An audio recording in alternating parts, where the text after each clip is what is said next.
Hello students, as in the last video we discussed about the design of DFA for the string problems. ठीक है, now continue this video with the new topic or new concept to design a DFA on sigma is equal to a comma b, that is on the alphabet a and b, such that every string accepted must ends with either a or bb. तो यहाँ पर हमने एक ऐसा DFA design करना है जो उन सभी स्ट्रिंग को एक्सेप्ट करे जो या तो ए से टर्मिनेट हो रही है या बी से टर्मिनेट हो रही है। तो यहाँ पर अगर इसके लिए मैं लैंग्वेज बनाता हूँ, then the minimum length string is either a और b which terminate with a and और बी। ठीक है, तो कोई भी स्ट्रिंग अगर ए से टर्मिनेट हो रही है या बी से टर्मिनेट हो रही है तो उसके लिए मिनिमम लेंथ की स्ट्रिंग क्या हो जाएगी, आइदर ए और आइदर बी। ठीक है, तो उसके आगे चाहे कोई भी सिंबल हो, उसके आगे चाहे कोई भी स्ट्रिंग हो, उससे हमें कोई फ़र्क नहीं पड़ेगा, लेकिन हमारी लास्ट में दो सिंबल हैं या दो अल्फ़ाबेट्स हैं, वो या तो ए होने चाहिए या बी होने चाहिए। ठीक है, तो इसको डिज़ाइन करने के लिए सबसे पहले हमने डिस्कस किया था, पहले भी हमने बहुत सारे DFA डिज़ाइन कर लिए हैं, तो हमने वहाँ पर भी पढ़ा था कि सबसे पहले हम सबसे मिनिमम लेंथ की स्ट्रिंग को एक्सेप्ट करने के लिए DFA डिज़ाइन करते हैं।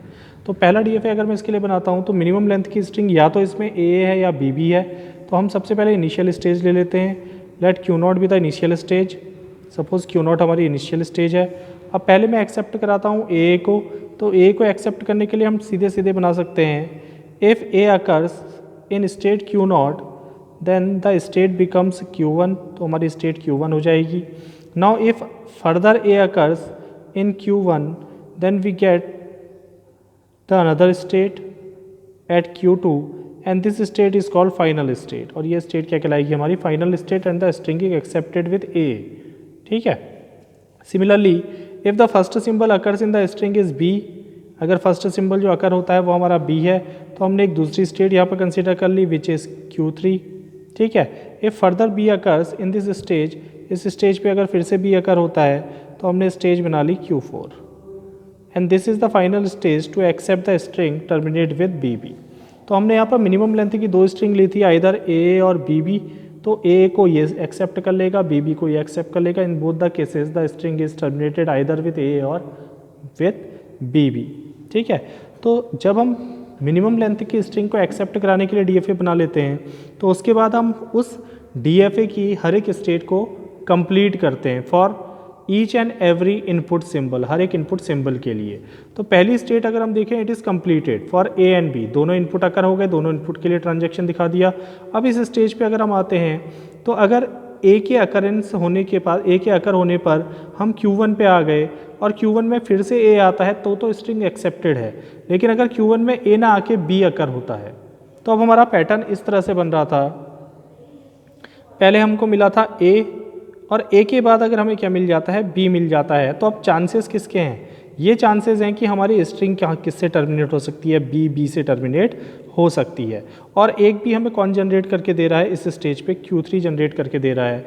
तो हम यहाँ से मूव कर जाएंगे और कहाँ आ जाएंगे, Q1 से Q3 में आ जाएंगे, किसके संग, इनपुट बी के संग। तो अब इस इनपुट बी के संग ये पॉसिबिलिटी बढ़ जाती है कि हमारी स्ट्रिंग बी से टर्मिनेट होगी। इस बी के बाद इस स्टेज पे फिर से बी आता है तो हमारी स्ट्रिंग टर्मिनेट होगी और एक्सेप्ट हो जाएगी। ठीक है, लेकिन अगर ए आता तो फिर ये आगे बढ़ जाती। ये स्टेज कंप्लीट हो गई। अब हम इस स्टेज पे आते हैं, तो इस स्टेज पे अगर हम कहते हैं कि अगर ए के बाद फिर से एक अकर हुआ, फिर से ए अकर होगा तो हमें कोई प्रॉब्लम नहीं है, हमारी स्ट्रिंग ए से ही टर्मिनेट हो रही है। तो ए के बाद नंबर ऑफ एज अगर आते हैं तो हम उस पर लूप बना लेंगे, तब भी स्ट्रिंग हमारी ए फिर से ए आएगा, तब भी स्ट्रिंग ए से टर्मिनेट हो रही है, तो कोई प्रॉब्लम नहीं है। लेकिन इस स्टेज पे अगर बी आ जाता है, तो इस स्टेज पे अगर बी आ जाता है तो अब हमारी कंडीशन क्या हो गई, कंटिन्यूसली ए आ रहे थे लेकिन अब बी आ गया तो हमारा ए का पैटर्न ब्लॉक हो गया। अब ए का पैटर्न ब्लॉक हो गया तो अब हम कोशिश करेंगे कि हो सकता है हमारी स्ट्रिंग किससे टर्मिनेट हो, बी से टर्मिनेट हो। तो अब इस बी के बाद अगर यहाँ पर बी आया है तो अब इस बी के बाद हमको एक भी कहाँ मिल सकता है, Q3 स्टेट पे मिल सकता है कि हमारा ए के बाद बी आया और बी के बाद फिर अगला बी आए तो हम उसको एक्सेप्ट करा लें। ठीक है, तो ये स्टेट भी कंप्लीट हो गई। अब नीचे आ जाते हैं, यहाँ पर अगर बी के बाद ए अकर होता है, हमारा बी आया था और बी के बाद ए अकर होता है तो बी का पैटर्न क्या हो गया, ख़त्म हो गया। अब हमारा नया पैटर्न किसका बन रहा है, ए का। तो अब हो सकता है कि हमारी स्टेट जो स्ट्रिंग है वो किससे टर्मिनेट हो, ए से, और एक ए कौन जनरेट करेगा, सिंगल ए जनरेट करेगी हमारी स्टेट Q1 इससे आगे के लिए। ठीक है, सिमिलरली इन दिस केस इस स्टेट पे अगर हम आते हैं तो इस स्टेट पे अगर बी अकर होता है तो हमें कोई प्रॉब्लम नहीं है, कितने भी बी आए हमारी स्ट्रिंग बी से ही टर्मिनेट होगी, such as B B B B, कितने भी आए स्ट्रिंग किससे टर्मिनेट होगी, बी से ही टर्मिनेट होगी, तो वहीं पर लूप करेंगे। लेकिन अगर बी के बाद क्या आ जाए, ए आ जाए, तो बी का पैटर्न खत्म हो जाएगा, तो फिर अब हमारी स्ट्रिंग बी से टर्मिनेट नहीं हो सकती, तो पॉसिबिलिटी किसकी बढ़ गई अब, ए से टर्मिनेट होने की। तो हो सकता है कि यहाँ पर ए आने पर फिर से हमारी स्ट्रिंग में एक ए और आ जाए, तो हमको ए के कौन जनरेट करके देगा Q1, तो इस पे ए अगर होने पे हम यहाँ पहुँचेंगे और फिर से ए के अगर आएगा तो हम क्या करेंगे, स्ट्रिंग को एक्सेप्ट करा लेंगे। तो इस केस में इस तरह से हम क्या कर सकते हैं, DFA डिज़ाइन कर सकते हैं। ठीक है, तो स्ट्रिंग प्रॉब्लम्स के बाद हम कुछ डिफरेंट प्रॉब्लम्स यहाँ पर डिस्कस करते हैं on the basis of the length of the string और specific length of the string. तो यहाँ पर हमको प्रॉब्लम दी है DFA for the string of specific length. अब लेंथ ऑफ द स्ट्रिंग का मतलब होता है number of symbols occurs in the string, किसी स्ट्रिंग में कितने सिंबल अकर हो रहे हैं। ठीक है, जैसे ए बी अगर मैं कहूँ तो इसमें 2 सिंबल हैं तो इसकी लेंथ 2 हो गई। लेंथ को हम रिप्रेजेंट करते हैं किससे, मॉड ऑपरेटर से। ठीक है, तो हमने करना है design A DFA over sigma is equal to A B. हमें एक अल्फ़ाबेट दिया है जिसमें 2 सिंबल हैं ए बी, सच दैट इनसे बनने वाली स्ट्रिंग को वो DFA एक्सेप्ट करेगा, must be the length of either exactly 2 जिसमें केवल 2 सिंबल हों, either the length of the string W is greater equal to 2, 2 से ज़्यादा हो या 2 के बराबर हो, the length of the string is less than equal to 2, 2 से कम हो या 2 के बराबर हो। तो इसमें पहला केस अगर हम कंसिडर करते हैं तो ऐसी स्ट्रिंग जिसकी लेंथ 2 है, ए बी से बनने वाली, वो स्ट्रिंग क्या होगी, ए बी। ठीक है, या तो ए आएगा या बी अकर होगा। तो हम अगर हम कहते हैं first problem when length of the string W is equal to 2, then मैंने ले लिया इनिशियल स्टेज Q0। इस स्टेज Q0 पे अगर ए अकर होता है तब भी हमारा एक सिंबल काउंट होगा, बी अकर होता है तो यहाँ state transaction number of symbol को काउंट कर रहा है। सिंपली यहाँ पर स्टेट ट्रांजैक्शन से हम क्या कर रहे हैं, काउंटिंग कर रहे हैं कि कितने सिंबल अकर हो चुके हैं। तो अगर चाहे ए आए या बी आए, हमको ट्रांजैक्शन दिखाना पड़ेगा सिंबल को काउंट करने के लिए। तो काउंटिंग इंक्रीज हो जाएगी, जैसी स्टेज चेंज होगी एक स्टेज से दूसरे स्टेज, तो number of symbol is equal to 1, एक सिंबल उसने काउंट कर लिया। फिर यहाँ पर फिर से अगर ए या बी कुछ भी अगर हो तब भी ये क्या करेगा, काउंट करेगा, और काउंट करने के बाद किस पे आ जाएगा, Q2 दूसरी स्टेज पे आ जाएगा। अब क्योंकि 2 सिंबल आ चुके हैं, एक सिंबल से हम Q1 पे आए, दूसरे सिंबल से Q2 पे आए, चाहे वो A हो या B हो, then it is the final state. तो ये स्टेट हमारी क्या होगी, फाइनल स्टेट होगी।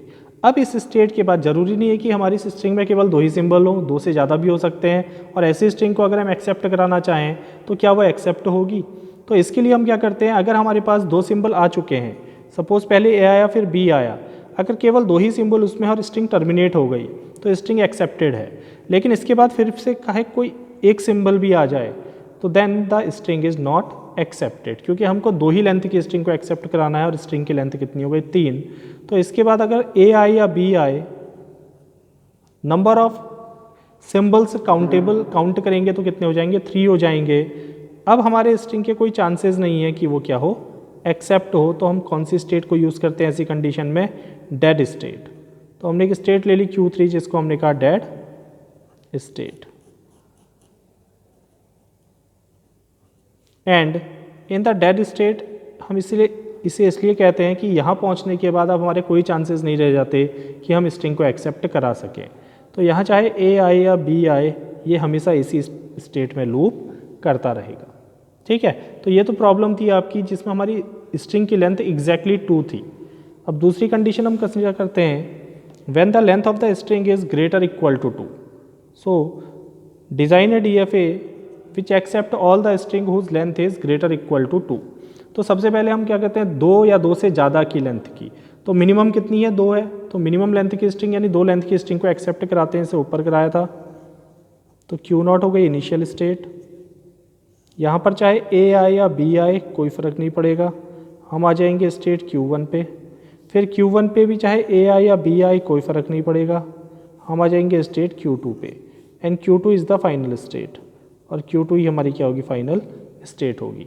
अब इस स्टेट पे आने के बाद अब अगर स्ट्रिंग में ए या बी काउंट होता है तो नंबर ऑफ सिंबल्स और length of the string is greater than 2, तो वो एक्सेप्टेड है। तो अब इसमें चाहे ए आए या बी आए, हम हमेशा फाइनल स्टेट में ही रहेंगे। ठीक है, तो 2 के इक्वल वाली स्ट्रिंग को भी एक्सेप्ट करेगा, 2 से ज़्यादा लेंथ वाली स्ट्रिंग को भी एक्सेप्ट करेगा। Now the third case is if the number of symbols in the string is less than equal to 2, तो एट मोस्ट 2 हो सकते हैं, ज़्यादा से ज़्यादा 2 ही सिंबल को एक्सेप्ट करेगा, 2 से ज़्यादा सिंबल को एक्सेप्ट नहीं करेगा। ठीक है, या तो नल करेगा या फिर 2 से ज़्यादा स्ट्रिंग को एक्सेप्ट करेगा। तो अगर मैं कहता हूँ मैंने स्टेट क्यू इज नॉट ली, ठीक है, कोई भी सिंबल अकर नहीं हुआ, then the length of the string is less than 2, so it is also the final state. तो ये स्टेट भी फाइनल स्टेट होगी। अब इस स्टेट पे अगर कोई भी एक सिंबल आता है a b, then the length of the string is less than 2, then it is also the final state. तो ये स्टेट भी फाइनल स्टेट होगी। Now if a b occurs, फिर से चाहे ए आए या बी आए, हमने तो काउंट करना है। तो नंबर ऑफ अल्फ़ाबेट्स आर 2, अब कितने हैं, नंबर ऑफ अल्फ़ाबेट 2 हैं, तो 2 को भी एक्सेप्ट कर रहा है। तो Q3 is also Q2 is also final state. Now after 2 state transaction, Q0 से Q1 में गए तो एक सिंबल काउंट किया, Q1 से Q2 में गए 2 सिंबल काउंट हो गए। लेकिन इसके बाद अगर कोई सिंबल आता है, चाहे वो A हो या B हो, तो अब हमारे पास नंबर ऑफ सिंबल से 2 से ज़्यादा हो गए, और जैसे ही 2 से ज़्यादा होंगे वो स्ट्रिंग को एक्सेप्ट नहीं करेगा। Then the state in which the counter goes is dead state. Q3, और Q3 को हमने कह दिया डेड स्टेट।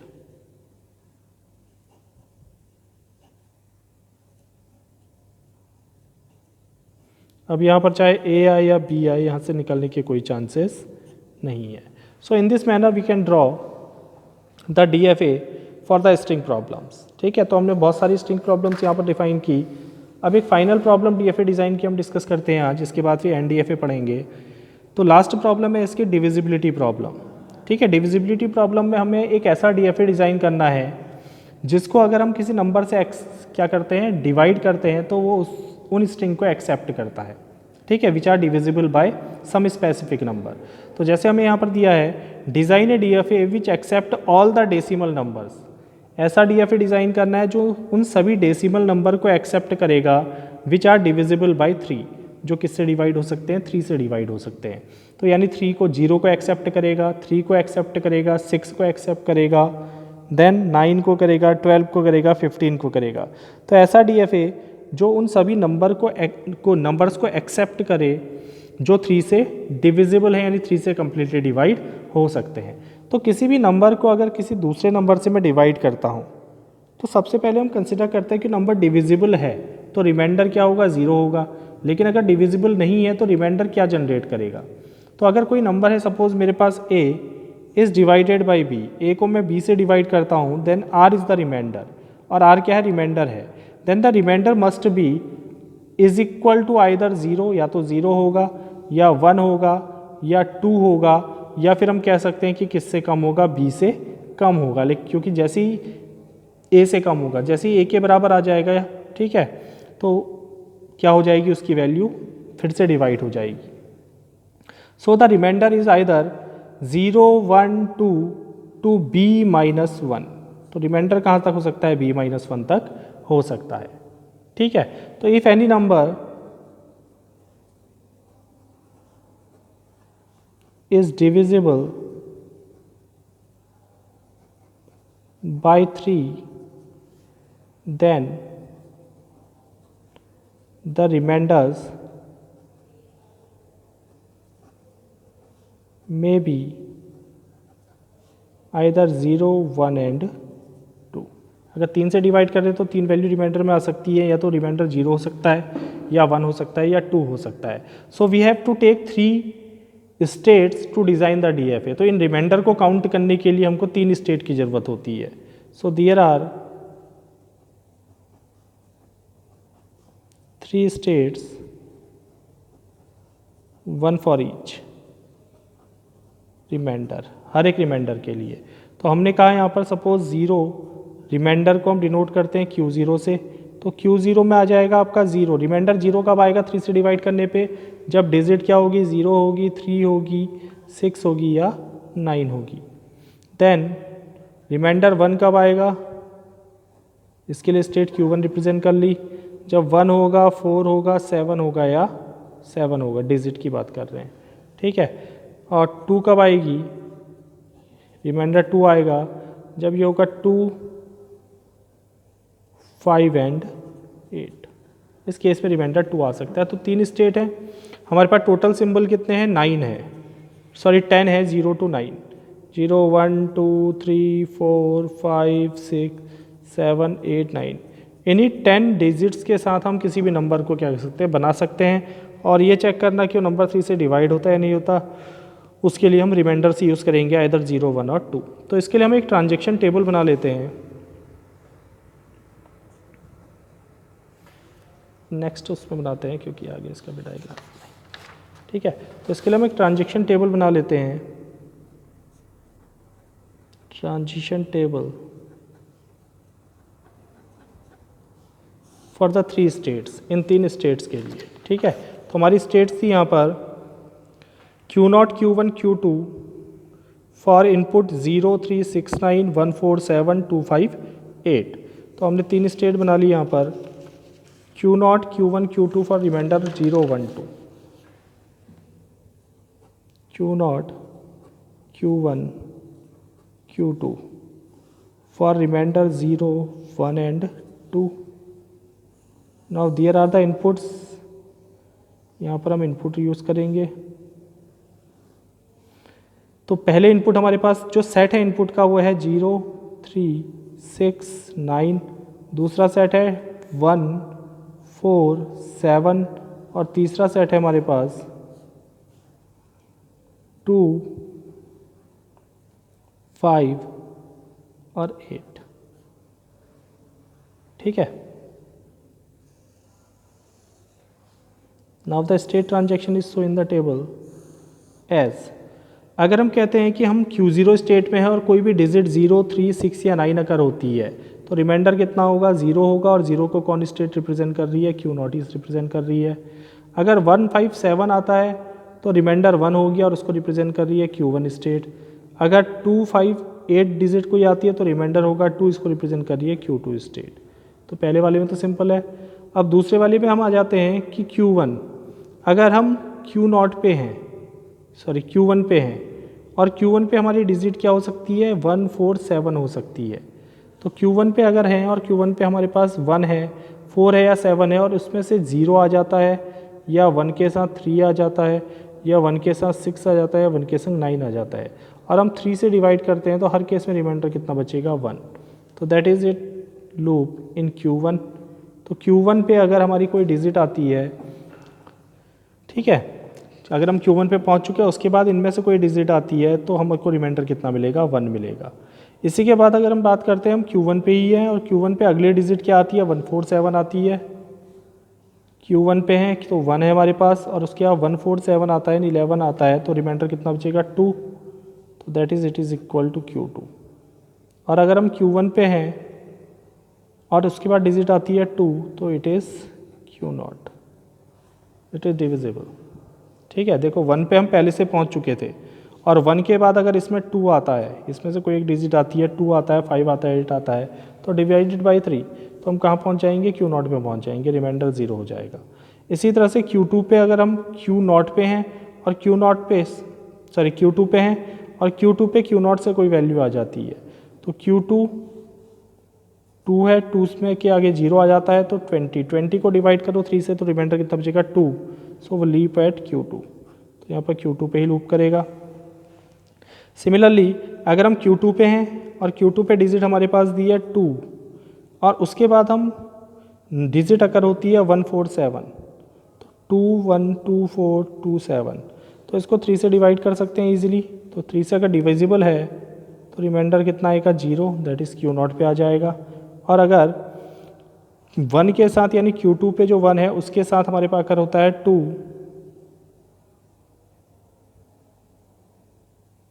सॉरी हम Q2 पे हैं, Q2 पे हमको दिया है 2 और इसके साथ अगर होता है फिर से 2 तो remainder is 1। That is it is Q1। अब इसके लिए हम डायग्राम बना लेते हैं, स्टेट डायग्राम। तो हमारे पास 3 स्टेट हैं।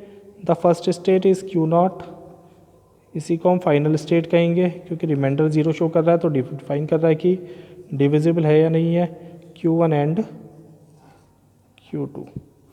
ठीक है, ये फाइनल इनिशियल स्टेट भी यही है आपकी।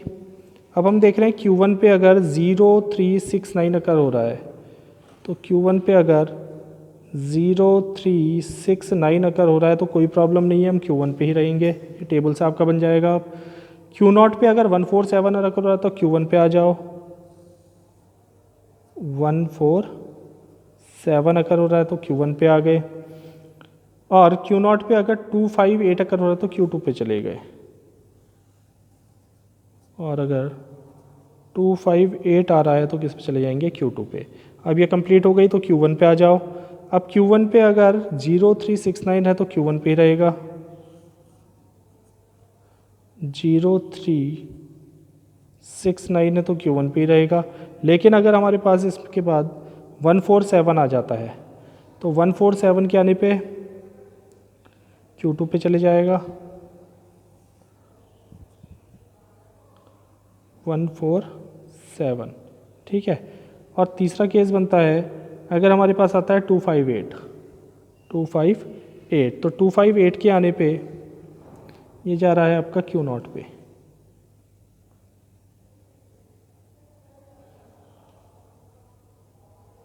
टू 258 के जाने पे जा रहा है Q0 पे। ये स्टेट भी कंप्लीट हो गई। लास्ट स्टेट बची है आपकी।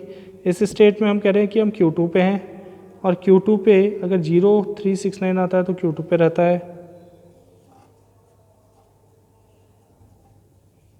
ठीक है, 0 पे Q2 पे अगर 147 आता है तो Q0 पे जा रहा है।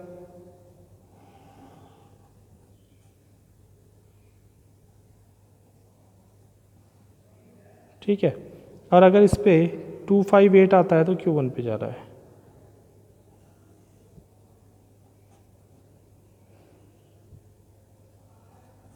तो इस तरह से डिविजिबिलिटी प्रॉब्लम के लिए हम क्या कर सकते हैं, ग्राफ ड्रॉ या DFA ड्रॉ कर सकते हैं। इसको एक बार ट्राई करना, अगर कोई प्रॉब्लम होती है वो समझ में नहीं आए तो आप उससे पूछ सकते हैं। ठीक है, अगले लेक्चर में डिस्कस करेंगे NDFA।